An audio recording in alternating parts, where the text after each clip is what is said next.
Hi, hello everyone. Welcome back to my channel. To this video guys, gagawa po ako ng broccoli salad. Good luck sa atin. So, napakasarap tong broccoli ko guys kasi may nilagyan ko siya ng nuts. May mga cranberry, dried berries. Saka may dried tomato, basil. So, napakasarap to guys, promise. So, ayan, good luck sa lahat. Sana marami kayong natutunan sa aking mga ina-upload mga video. Thank you guys.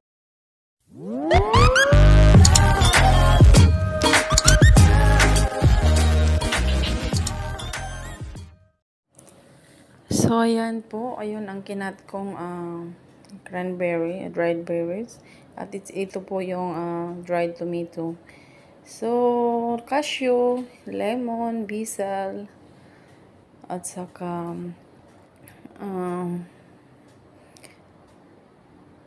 mayonnaise, at saka broccoli. So, yan lang po ang ingredients ng aking broccoli salad, guys. So, good luck sa lahat. Grabe ko talagang busy ngayong araw na to, guys. Dahil sa ang daming pinagawa sa akin ng aking amo. Pag every Friday, guys, may ano sila dito, big dinner. Big dinner sila dito. Saka may mga bisita din. Tapos bukas, may darating daw sila na mga kaibigan nila. Pumunta dito daw mag-breakfast. Kaya napaka-busy ko ngayon. So, kaya okay lang naman sana kung walang mga bata, guys. May mga bata kasi, pero okay lang. So, ayan. Nagawa na po ako ng lemon. Nagawa na po ako ng sauce, guys, sa broccoli salad. Ito po ang ginamit kong sauce niya. Ginamitan ko siya ng dalawang hot water, 2 spoon. Tapos 1 spoon of brown sugar. Ayan, tapos isang lemon, guys.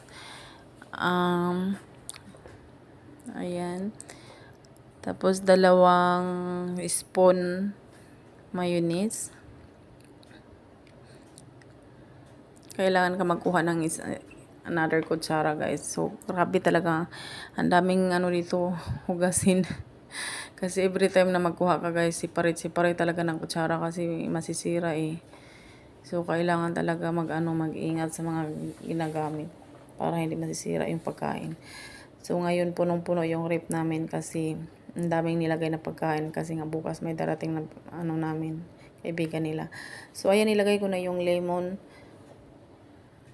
shot, saka yung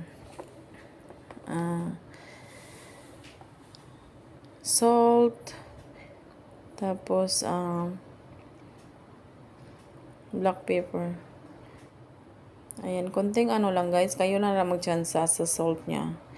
Kung gusto nyong alat-alat konti, okay lang din. Kung gusto nyong hindi maalat, okay lang din. So, yung sa black pepper, guys, ako lang nagtansya yung lahat ng mga ng sauce nya.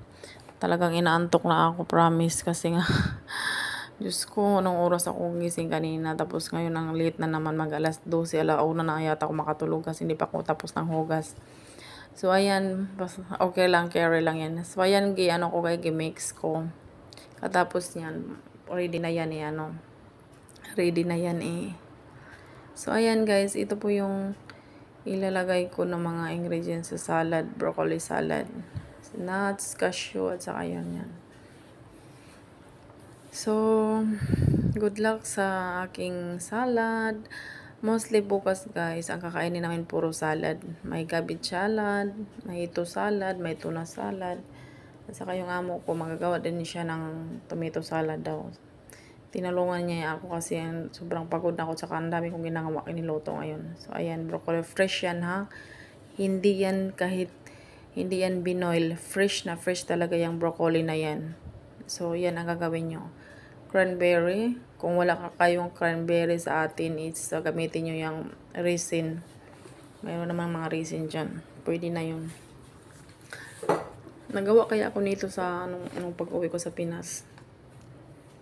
Nagawa ako kasi nagdala ako ng cashew. So, ayan guys. Hopefully guys na marami kayong natutunan sa aking mga ina-upload na mga pagkain. Mga luto-luto ko guys na mga kung ano-ano na lang. Salamat sa lahat ng mga sumuporta o sa mga nag-share sa aking mga video. Thank you so much everyone. And good luck sa aking broccoli salad. Good luck. Sana masarap siya para maubos. Totally naman, I'm sure talaga masarap siya.